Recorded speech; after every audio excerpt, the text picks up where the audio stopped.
8,000ના બાકી બિલની ઉઘરાણીએ ગયેલા કેફે માલિક સાથે મારામારી. આ ઘટના સુરતના વેસુ વિસ્તારમાં આવેલા મેડિનિયન કેફેના માલિક સાથે બની હતી. 23 વર્ષીય કેફે માલિક જસ્મીન વાઘાણીએ આ મામલે વેસુ પોલીસ સ્ટેશનમાં સત્તાવાર એફઆઈઆર નોંધાવી છે. પોલીસ ફરિયાદ મુજબ આરોપીઓમાંનો એક યુવાન વિવેક જૈન છેલ્લા 2 થી 3 મહિનાથી કેફેનું આશરે 8,000નું બિલ ચૂકવ્યા વિના બાકી રાખતો હતો. જસ્મીન વાઘાણી છેલ્લા ઘણા દિવસોથી વિવેકને ફોન કરીને આ બાકી રકમ ચૂકવી દેવા વિનંતી કરી રહ્યા હતા.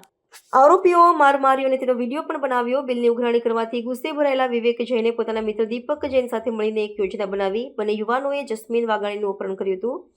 અપહરણ બાદ બંને આરોપીઓએ જસ્મીનને બેફામ માર માર્યો હતો. ફરિયાદમાં જણાવ્યા મુજબ પહેલા લાતો મારી અને ત્યારબાદ ગાલ પર તમાચા માર્યા હતા. આ દરમિયાન આરોપીઓ એટલા હિંમતવાન હતા કે તેઓ પોતે માર મારતા હતા તેનો વિડીયો રેકોર્ડિંગ પણ કરી રહ્યા હતા. આ ગંભીર ઘટના બાદ કેફે માલિક જસ્મીન વાઘાણીએ તાત્કાલિક વેસુ પોલીસ સ્ટેશનમાં વિવેક જૈન અને દીપક જૈન વિરુદ્ધ અપહરણ અને હુમલાની કલમો હેઠળ ફરિયાદ નોંધાવી છે. વેસુ પોલીસે આ મામલાને ગંભીરતાથી લીધો છે અને ખાસ કરીને માર મારતા હોવાના વિડીયો રેકોર્ડિંગના આધારે આરોપીઓ વિરુદ્ધ તપાસના ચક્રો ગતિમાન કર્યા છે. પોલીસે વિડીયોને મુખ્ય પુરાવા તરીકે લઈ બંને આરોપીઓને ઝડપી પાડવા અને કાયદેસરની કાર્યવાહી હાથ ધરવા માટેની તજવીજ શરૂ કરી દીધી છે.